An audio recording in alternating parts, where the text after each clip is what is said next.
Welcome to Fun and Games Side Quests. Every episode is a different host sharing a video game they love and why they love it.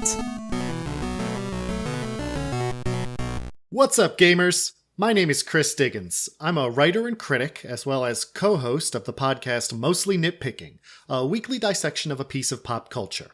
I've also got a newsletter called A Little Perspective on Substack, where I share critical essays I've written about movies, TV, video games, basically anything that catches my interest. You can find me on Twitter at ThisIsAnOddName. Remember the heady days of early video game Kickstarters? When the sheer myriad of possibilities, of long-dead genres reviving with original creators, alongside fresh new ideas by new voices, all intoxicated us with their seemingly endless promise?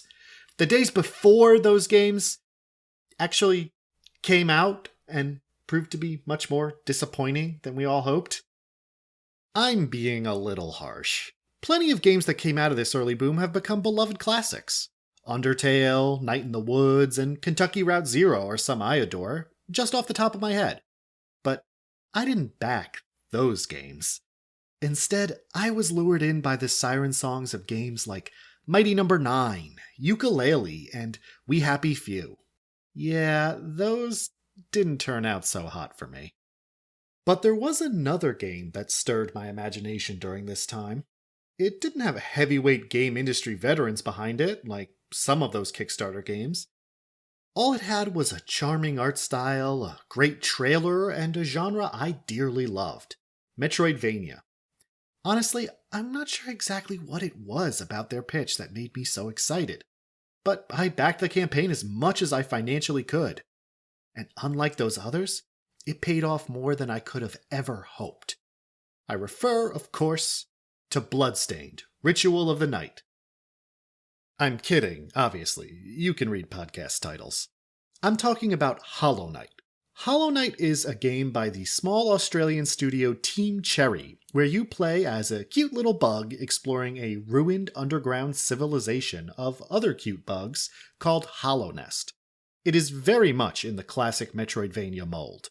You explore a big open world with only gentle signposting for where you're intended to go, discovering power-ups that let you traverse new areas and fighting big, imposing bosses as you try to unravel the mystery behind Hallownest's fall.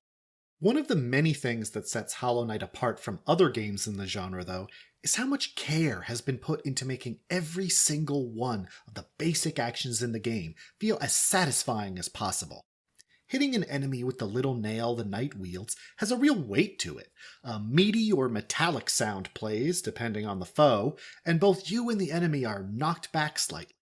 There's an even more dramatic reaction if you yourself get hit. For just a frame or two, the game pauses, the music is turned way down, and the knight takes on a truly rattled expression, while a reverb plays, depending on the severity of the hit. Even something as simple as finding a small hidden alcove with a bit of extra geo, the in-universe currency, comes with a little ding that heralds your discovery in a muted fashion that doesn't interrupt the game's atmosphere, but feels as triumphant as Zelda's iconic puzzle completion fanfare. But Team Cherry weren't content with just polishing the basic mechanics of the Metroidvania to a mirror shine. There are innovations as well, new additions unlike any I've seen in the genre before. In a system that's drawn many comparisons to Dark Souls, you have the ability to heal yourself by concentrating a bit of magic the game calls Soul. You don't recover this resource by resting at little safe areas though, which in this game take the form of benches. Instead, you only get it back by hitting enemies. This means battles, especially boss fights, have this incredible rhythm to them, where you need to stay aggressive to keep your soul up, while also finding the moments of respite needed to heal. Or you can just be really good at the game and not get hit, in which case this system has something for you too. You see, the same resource can also be used for special, more powerful offensive spells. So in addition to the rhythm of the battle itself, you also have the competing interest of whether you play cautiously and save your soul for healing, or go all out and spend it on spells to end the battle sooner. It makes it so combat in this game is a constant push and pull between your competing interests and your own preference for style of play. Few games I've played get as tense as a tough boss in Hollow Knight when I'm down to my last hit and no soul, knowing if I can just get a couple good hits in, I'll be able to heal or blast them with a spell and maybe turn things around. But if I slip up, then it's all over. Yet my favorite innovation in the game has nothing to do with its combat. You see, Hollow Knight changes up how exploration works in these games. Like your usual Metroids and Castlevanias, there's a map that updates as you go, so you can see where you've been and if there's any passages you've missed. However, crucially, it does not update in real time. No, you can only even see a map of an area after you find the map-selling NPC there. And even then, it will only update with where you've been when you sit at a bench and the knight has a moment to actually draw all the rooms and corridors he's seen on his little map. This is, to me, absolutely brilliant in the way it balances the competing demands of making exploration feel mysterious and vast and exciting, while still being accessible and cutting down on frustration. When you enter a new zone, it feels alive with possibility. You have no way to track where you've been and have to find your way through sight and memory alone. Even once you find Cornifer, the friendly cartographer bug who sells you maps, you still need to find a bench before you can trace your steps and see what you've missed, if anything. It's the best possible marriage of that sense of discovery, of truly being an explorer, delving into previously unknown depths, with the ability to actually map said depths, the feeling that you can, with enough resolve, uncover the secrets and mysteries that await you here. Just as important to this sense of discovery is the atmosphere the game builds. And my friends, the vibes here are immaculate.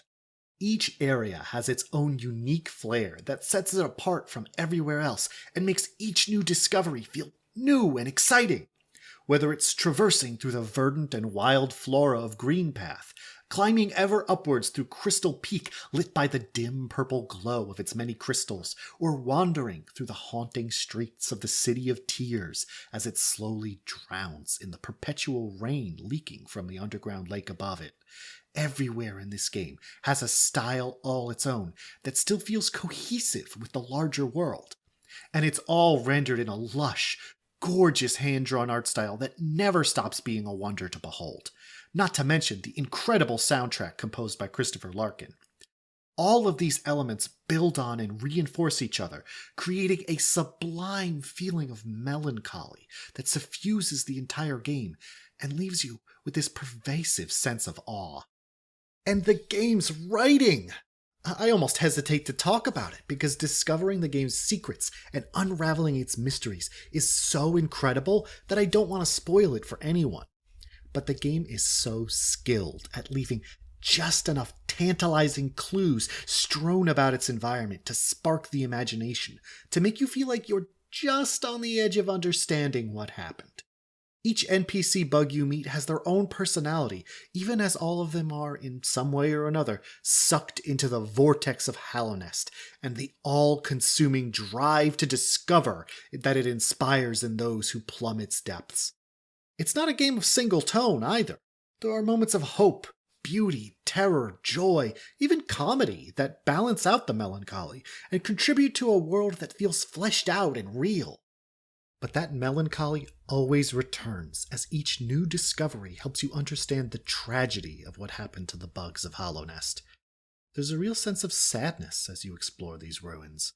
The majesty and wonder of seeing the incredible feats the king and his people accomplished at the height of their civilization, contrasted with the decayed state both the kingdom and its people are now in. And as you continue on, as you discover the source of this calamity and the lengths the king went to contain it, this game manages reveals that hit like a gut punch that more traditionally cinematic games can only dream of. Metroid Prime was the first Metroidvania game I really fell in love with, the one that inspired my lifelong affection for the genre. A big part of that, I think, was the sense of loneliness, of sadness that it engendered in me. Samus, in an unfamiliar and hostile world, combs through the ruins of a civilization brought low by disaster. Long after I'd finished the game and discovered all its secrets, I still kept coming back to it, fascinated by the game's atmosphere and the feelings it inspired. I played the other Metroid Prime games, and plenty of other Metroids and Castlevanias and unrelated games in the same style, and I loved many of them. But none of them made me feel that same way, that same sense of majesty and awe and sadness and fear and wonder, all mixed together. None of them, that is, until Hollow Knight. I could honestly go on. I've barely scratched the surface of everything I adore about this game. But part of the fun, the excitement of Hollow Knight, is discovering all these myriad pleasures for yourself. So if anything I said sounds interesting to you, like something you might want to experience, I implore you to play Hollow Knight. It is, simply put, one of the best games I've ever played. I can't put it any plainer than that. Thanks for listening, and happy gaming. So, I have a question. Have you ever wanted to get into comics, but you just didn't know where to start? Well, welcome to Comics Quest. I'm JD Martin, and every week I sit down with a guest to talk a comic that I think anybody can pick up and start their comics reading journey. We take a look at psychedelic sci-fi, fantastical action, heart-wrenching love stories, and of course, superheroes. So check us out at certainpov.com or wherever you listen to your podcasts.